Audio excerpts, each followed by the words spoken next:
It took more than 1,000 years for Buddhism to spread from the plains of India to the Himalayan snow peaks and then on to the Tibetan plateau. But once it had taken root, Buddhist values of nonviolence, tolerance, and respect for the environment began to influence communities throughout Tibet.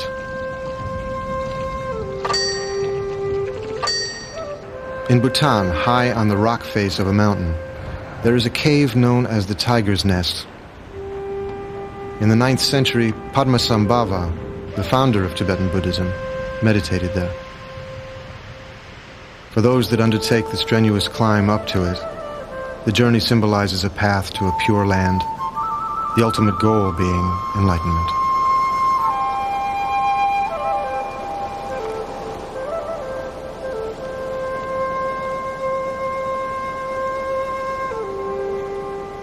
Buddhist teachings are profound ways of inner transformation. They are available to anyone possessing the courage and diligence to practice them.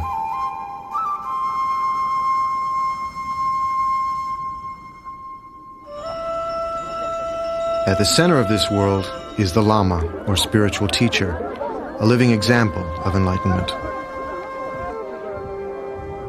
As a spiritual leader, he also participated in every aspect of Tibetan culture.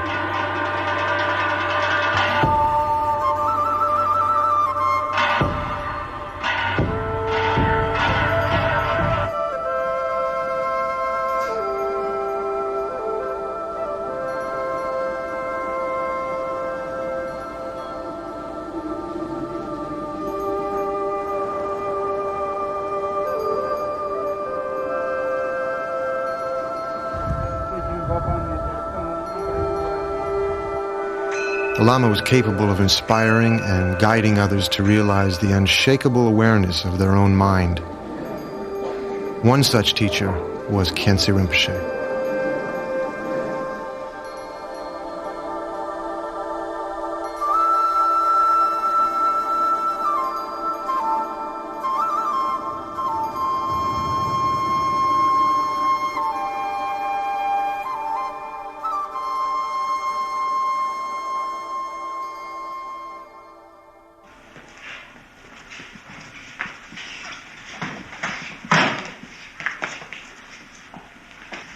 The Dalai Lama was one of the many teachers who was inspired and taught by Khyentse Rinpoche. He was one of my main gurus. And especially the Dzogchen teaching and also some other very rare oral transmission. Not only Nyingma tradition, but also Sajya tradition, Dilgo tradition, and also Gyaltsen tradition, as I received from him. So I consider late Khyentse Rinpoche is very, very, grateful, very, very helpful for my spiritual practice. When he sits on chair or throne, very magnificent, very impressive. His body appearance very well, very well built. And he always smiled, always smiled.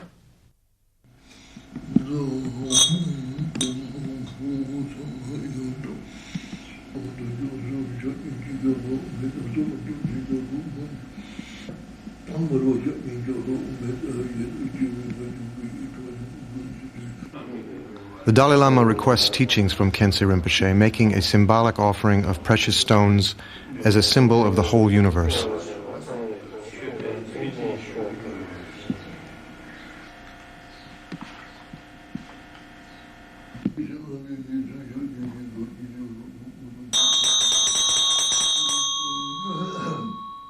Visualizations, ritual objects, and sometimes even costumes are used by the teacher to show the student a means of transforming his perception of the world and opening to his potentially enlightened state.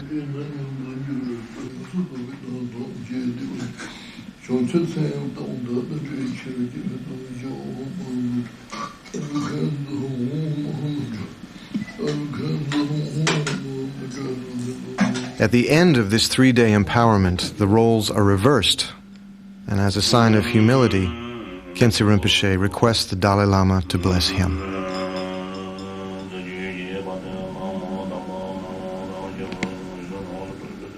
As a symbol of gratitude for the Guru's teachings, the Dalai Lama offers him a ceremonial white scarf called a kata and requests him to pray for Tibet.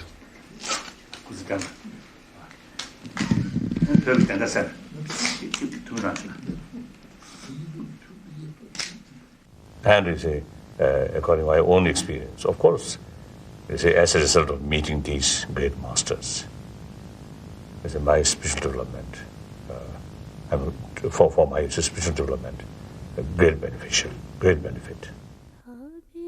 Buddhism was born in India 2,500 years ago, when an Indian prince named Siddhartha left the wealth and comforts of his father's palace to find the meaning of life.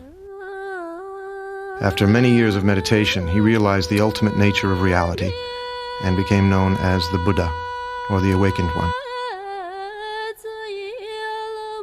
Padmasambhava is revered by Tibetans as the second Buddha. He was invited by the king of Tibet to establish Buddhism in the land of snows.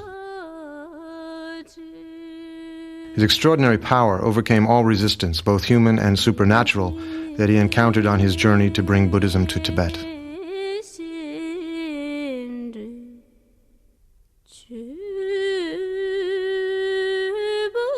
Through the power of his realization, Tibet became a unique spiritual society whose traditions have remained unbroken until the recent occupation by the Communist Chinese.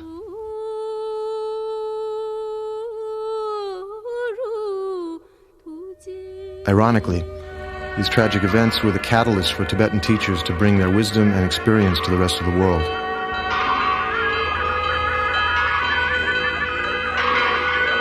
Many people who met these great masters were struck by their kindness, sense of humor, and extraordinary presence, and began to learn that Buddhism was not based on withdrawing from the world, but on embracing it with love and compassion.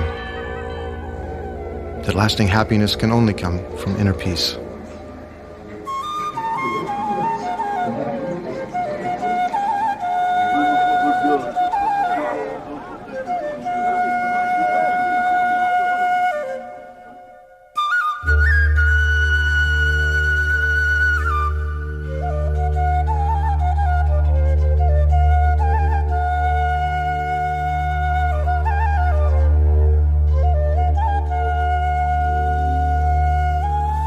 Khyentse Rinpoche was born in 1910 in eastern Tibet. At the age of 13, he felt a deep longing to pursue a spiritual life and go on a long meditative retreat. On leaving home, he wrote a letter to his parents. "Father and Mother, stay in your beautiful home. Your son longs instead for empty caves. A handbook of spirituality is all I wish to keep. Your smiling faces will be with me always. And if one day I might reach spiritual realization, I shall repay your great kindness to me." For the next 15 years, Khyentse Rinpoche meditated in many caves, often remaining snowbound for the entire winter.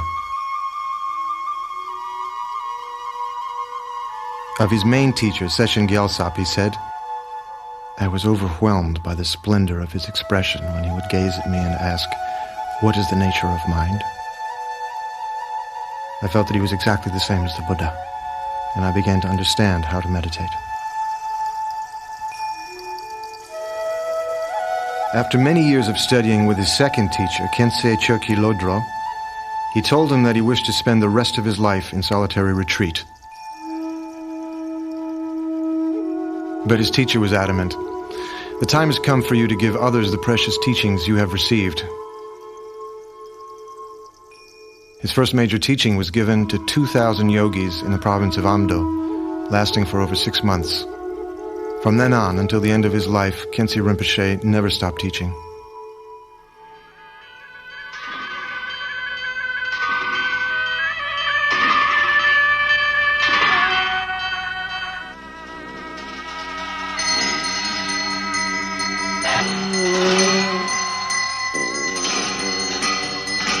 In 1949, China invaded Tibet. By the end of the 50s, the occupation was solidified. Sorrow and devastation tore through 1,000 years of peace. A human and cultural genocide soon followed. The Dalai Lama, followed by 100,000 Tibetans, escaped to India. 6,000 monasteries were destroyed. 1 million Tibetans died. Khyentse Rinpoche wrote, "A beautiful country is a dreamlike illusion. It's senseless to cling to it. Unless the inner forces of negative emotions are conquered, strife with outer enemies will never end."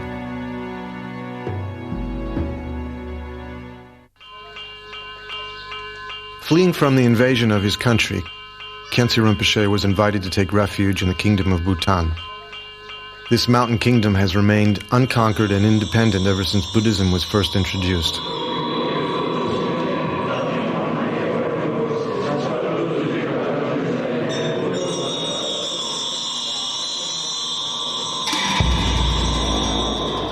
Soon the power of his realization drew many students to him.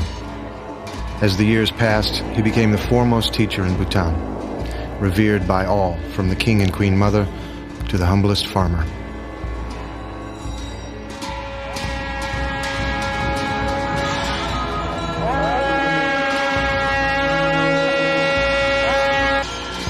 He generously gave teachings and performed ceremonies, working to preserve peace and nurture Buddhist traditions in Bhutan. Shantideva, a 7th century Buddhist master, said, "All the joy the world contains has come through wishing happiness for others. All the misery the world contains has come through wanting pleasure for oneself."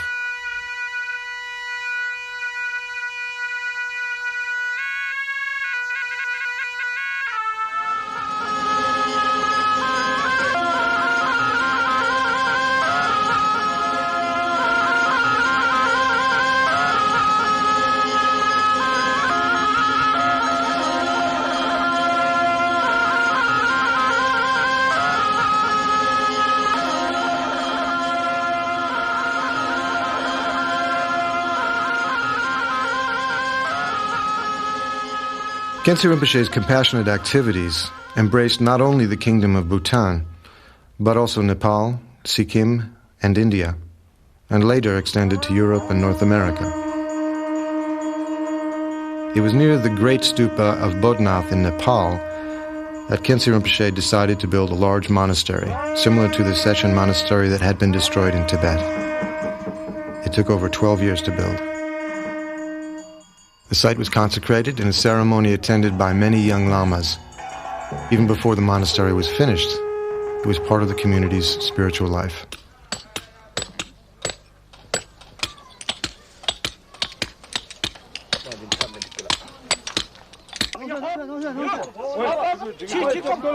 For several years, many artists and their families lived inside the half-built monastery, creating the thousands of traditional paintings, gold-covered sculptures, ceremonial masks, and costumes that are used in the daily life of a Tibetan monastery. Today, Sechen Monastery offers one of the most authentic examples of these sacred arts outside of Tibet.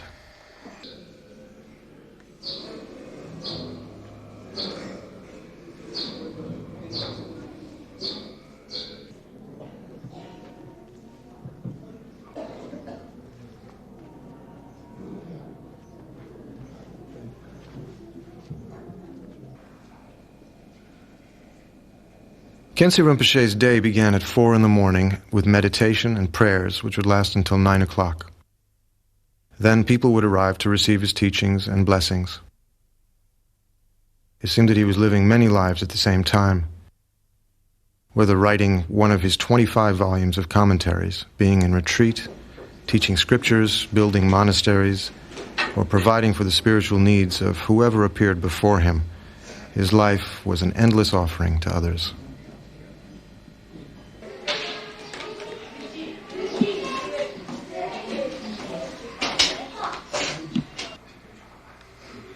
Khyentse Rinpoche was always involved with the education of the young monks, often quoting to them the words of the Buddha. I have shown you the methods that lead to liberation, but you should know that liberation depends upon yourself.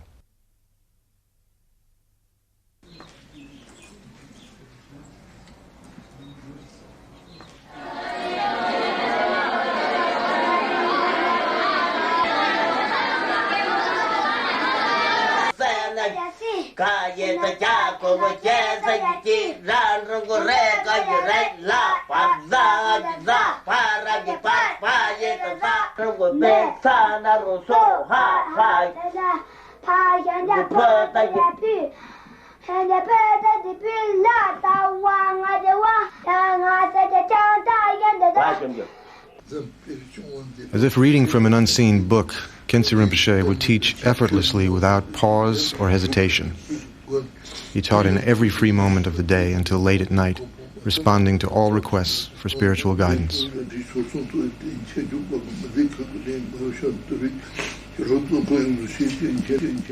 Their final enlightenment, from the Buddhist viewpoint, of course, the Buddhahood is the final enlightenment. There, I think we can say that is the ultimate nature of consciousness or mind. Till you reach Buddhahood, the study or practice no end. When Buddha enlightenment, enlightenment of Buddhahood comes, then you can get complete rest. There's no need effort. Till that is a level, yes, constant effort need. For the Tibetan Buddhist, each symbolic object, gesture, or chant is an offering representing an outer projection of an inner meditation. The ultimate goal is to realize the true nature of mind.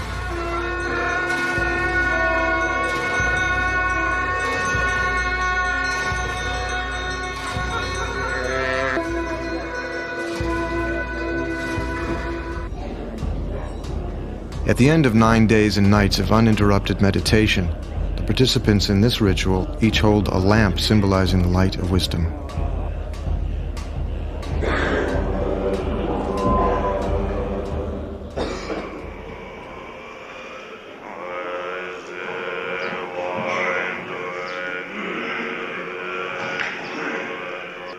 Khyentse Rinpoche's grandson and spiritual heir, Rabjam Rinpoche, leads the chant. They pray to relieve the sufferings of all beings and vow to be reborn and practice together in future lives.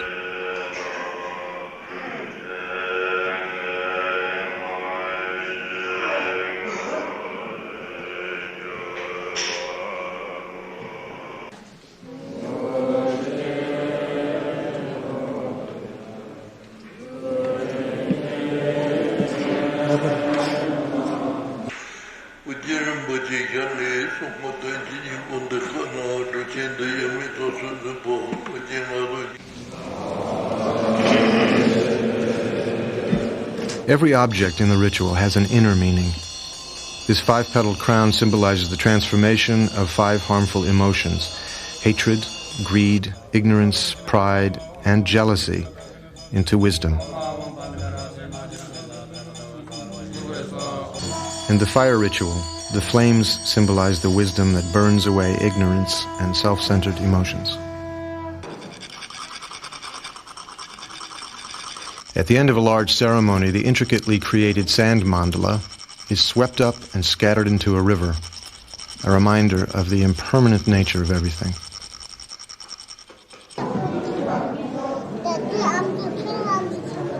In session, the sacred dances that had been forbidden in occupied Tibet were now revived.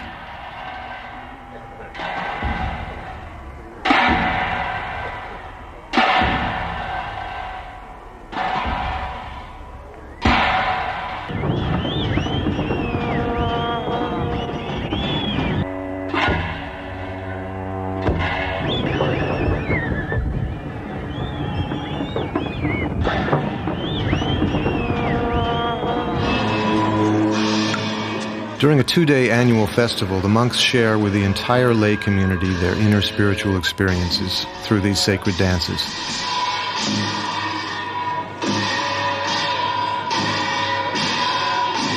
These symbolic movements are said to have the power to liberate the mind from disturbing emotions.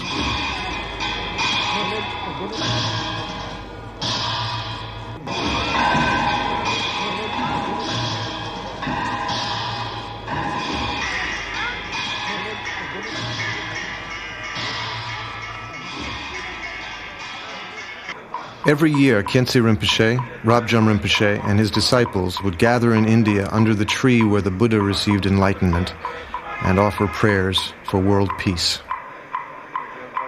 Those with compassion are kind even when angry. Those without compassion kill even as they smile.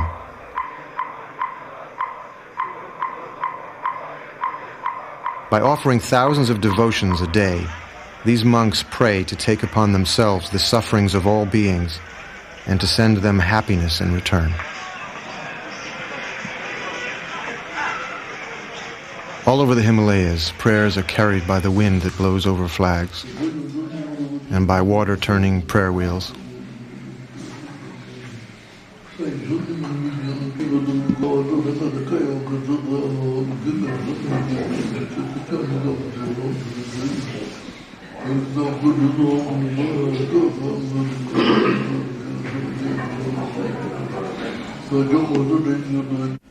Prayers are also carved in rock. As long as space endures, and as long as beings exist, may I too remain to dispel the misery of the world.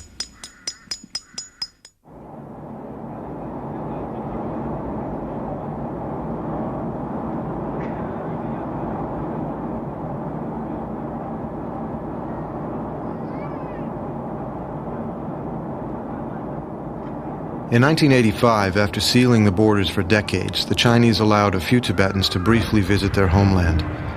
Among them was Khyentse Rinpoche.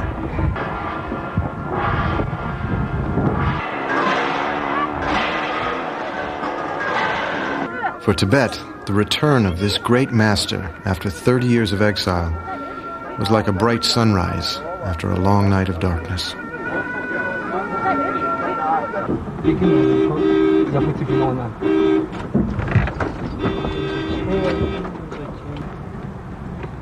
Chinese persecution had not diminished the Tibetan people's strength of mind nor their love for their Buddhist traditions.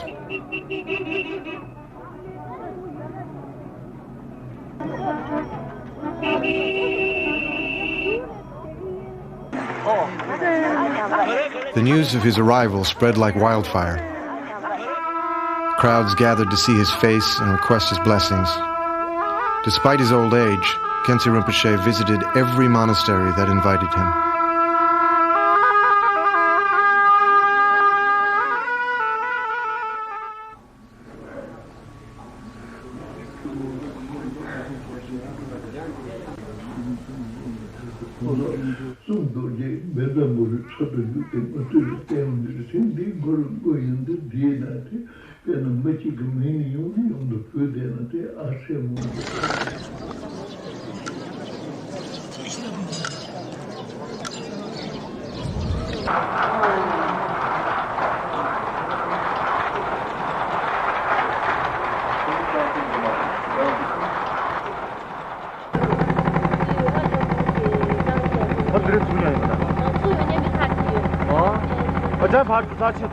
A few hours from Lhasa, he crossed the Sangpo River to Samye, Tibet's first monastery, built in the 9th century.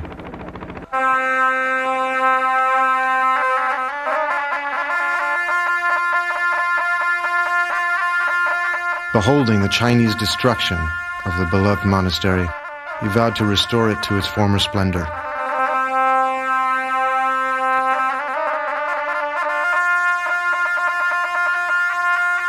Five years later, he returned to Tibet to reconsecrate a fully restored Samye monastery.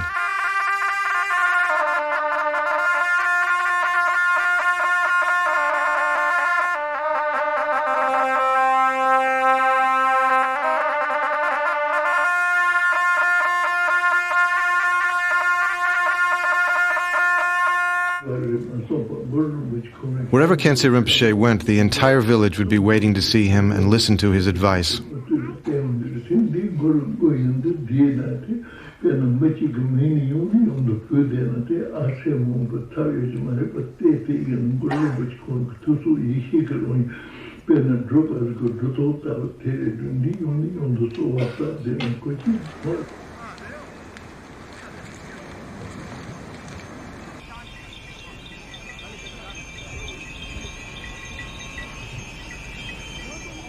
After several days on the long road to eastern Tibet, 300 horsemen, wearing white hats as a sign of welcome, rode out to escort Khyentse Rinpoche to his monastery.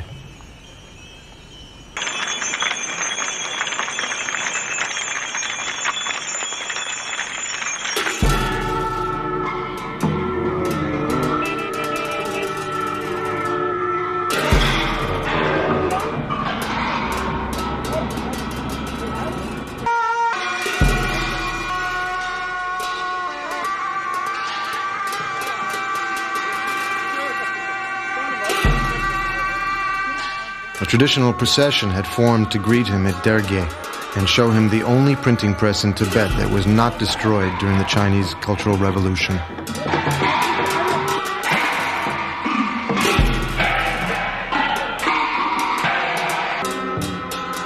Tibetans venerate books of scriptures that embody the Buddha's speech and contain the instructions through which enlightenment can be reached. The press is therefore no less sacred than the temple.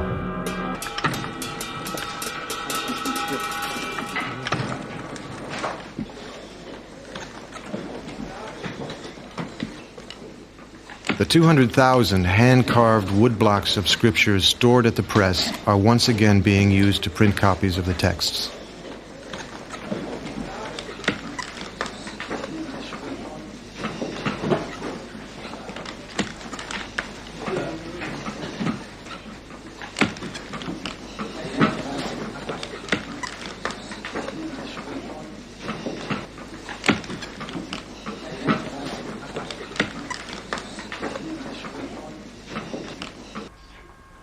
A quiet moment with an old friend who had not been able to escape the Chinese occupation.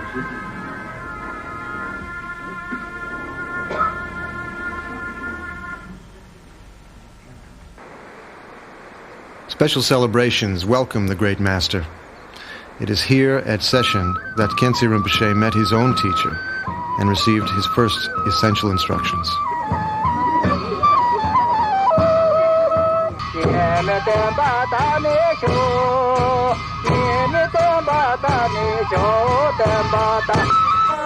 He greets a former attendant who had prayed for years not to die before seeing the great master again.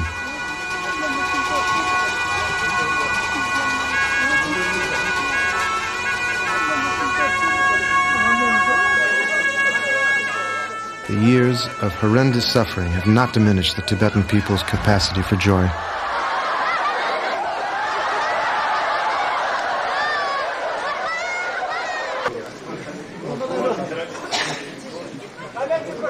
For hours, people would file by Khyentse Rinpoche and Rabjam Rinpoche, now the abbot of the monastery. Many had walked for days through the mountains to receive their blessings.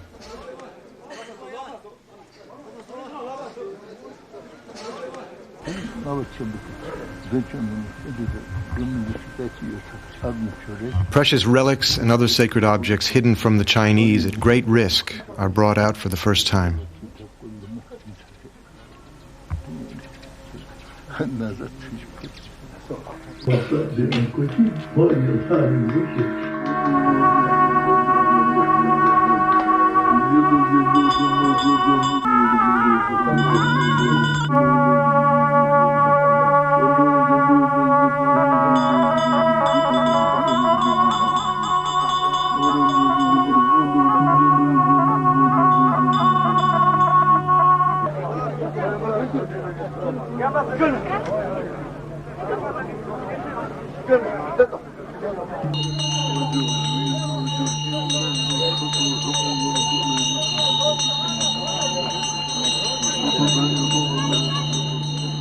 Apart from the joy of seeing his homeland and lost friends again, Khyentse Rinpoche had another mission to accomplish. It was to give teachings and initiations to other lamas and students, all of whom had been denied their spiritual heritage for so many years.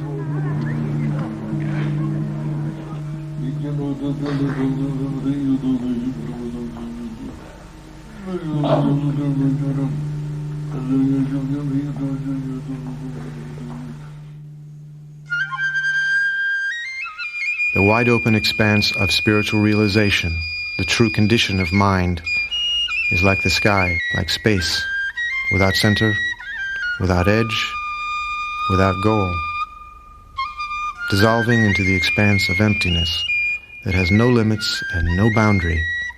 Everything I see, everything I hear, my own mind, and the sky all merge. When you see a lofty mountain, be reminded of the inner view. The view is the teacher's mind, inseparable from the nature of your own.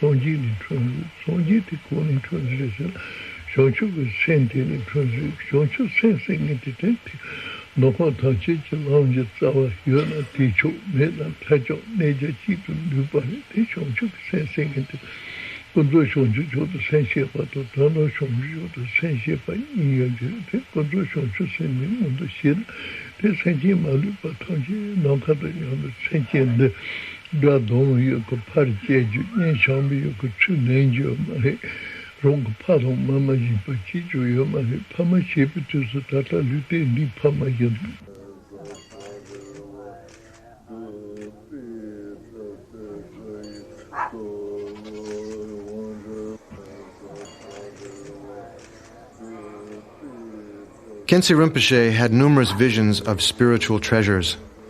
In one of these discoveries, he saw the mandala of the Buddha of eternal life appearing on the surface of a lake. Following this vision, he wrote a whole volume of teachings and spiritual practices.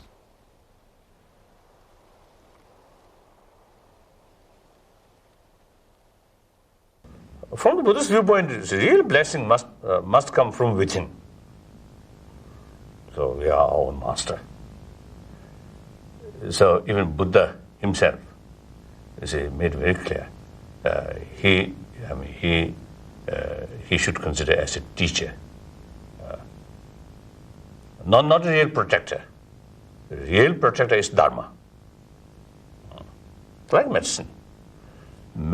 Only medicine can cure your illness, not by doctor.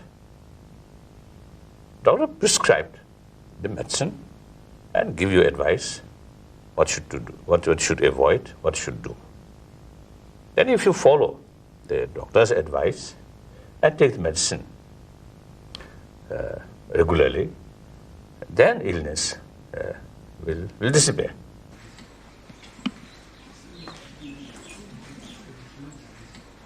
At the heart of Tibetan Buddhism is the openness and confidence between student and teacher. Through this relationship, the student begins to recognize and develop trust in his or her own innate wisdom. Even a few words or a gesture from Khyentse Rinpoche could open the door to a whole succession of spiritual insights.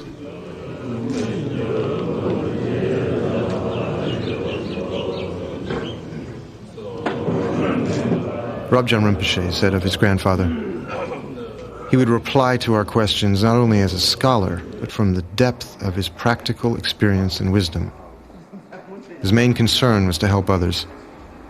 To be in his presence was to experience a living example of what lies at the end of the spiritual path.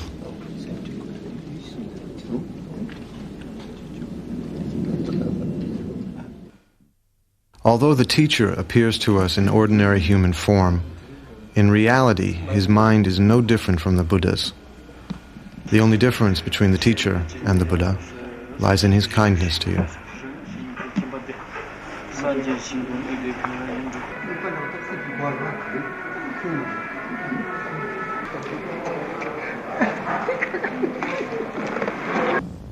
The spiritual relation is not only one lifetime, but up to Buddhahood. So irrespective of what form of life, so that spiritual relations always remain there. So the relation as a person to person, that of course mainly for one life.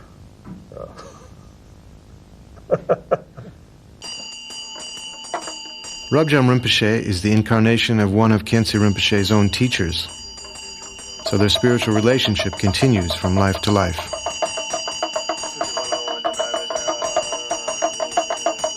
To his daughter and wife, Khyentse Rinpoche was more than a loving father and husband.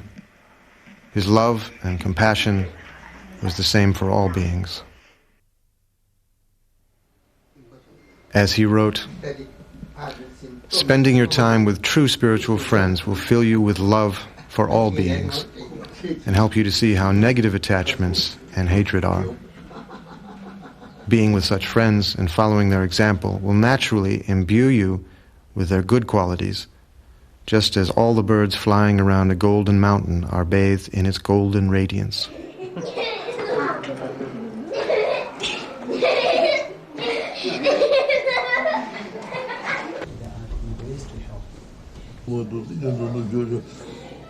Nearing the end of his life, Khyentse Rinpoche was particularly attentive to those young lamas who had been recognized as incarnations of past teachers.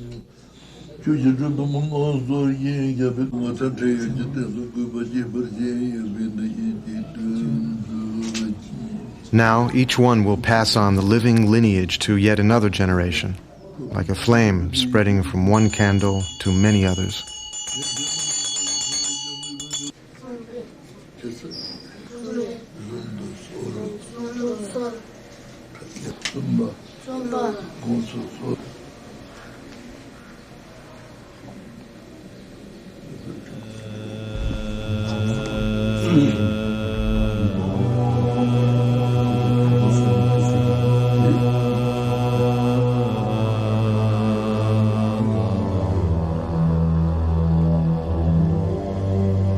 In the midst of clouds of impermanence and illusion dances the lightning of life.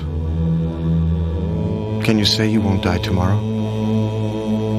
Practice the Dharma.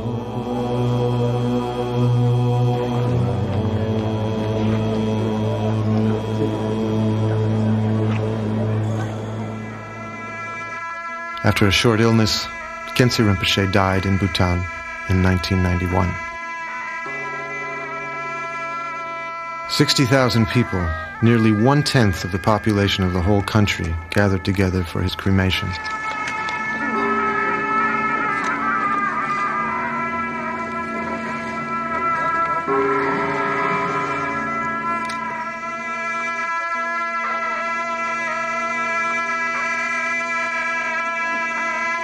The royal family, 100 teachers and countless students from all over the world gathered on all sides of the cremation stupa to meditate and offer prayers.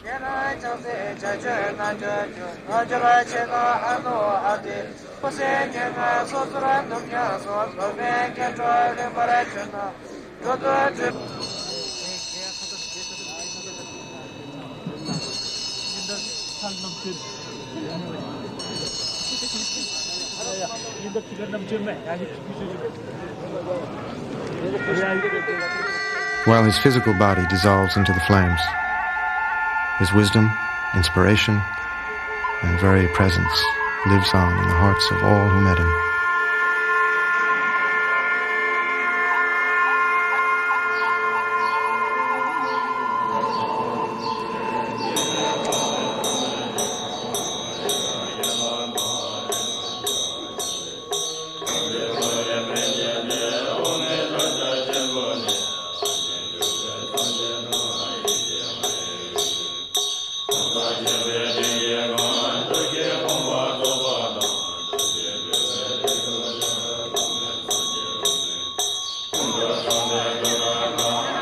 Once a week, for 7 weeks, 100,000 butter lamps were offered at the Great Stupa in Nepal in his memory.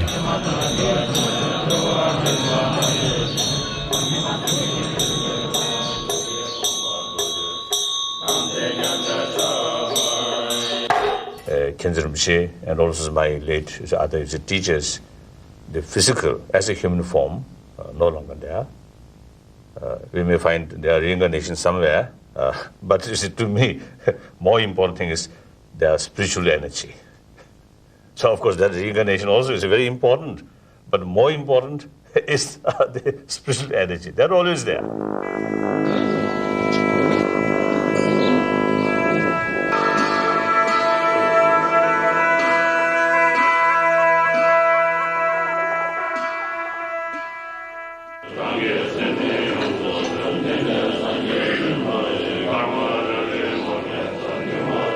Khyentse Rinpoche's close friend and disciple, Trulshik Rinpoche, answered the prayers of the Dalai Lama and other teachers that an incarnation might swiftly appear by having dreams and visions clearly indicating where the young boy was to be found.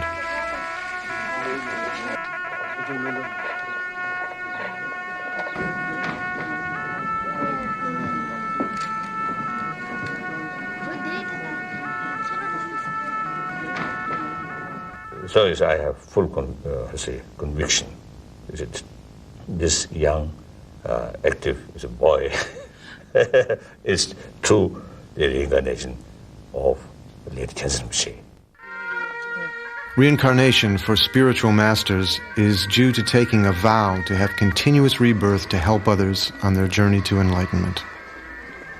As the reincarnation of Khyentse Rinpoche, young Yangtze is to continue his sacred path.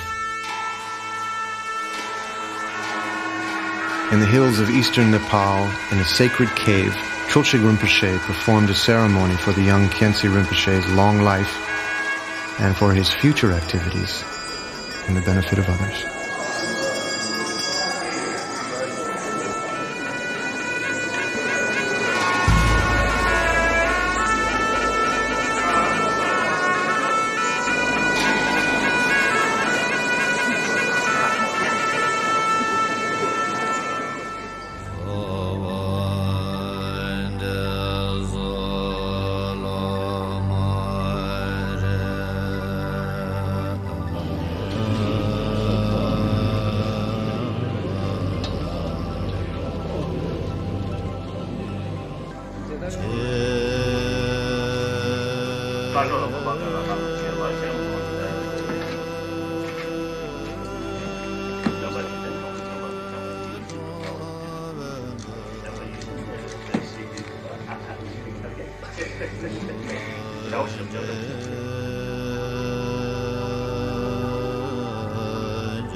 We must implement this teaching in daily life so that we will be a good disciple of good Lama. So that is about my Guru.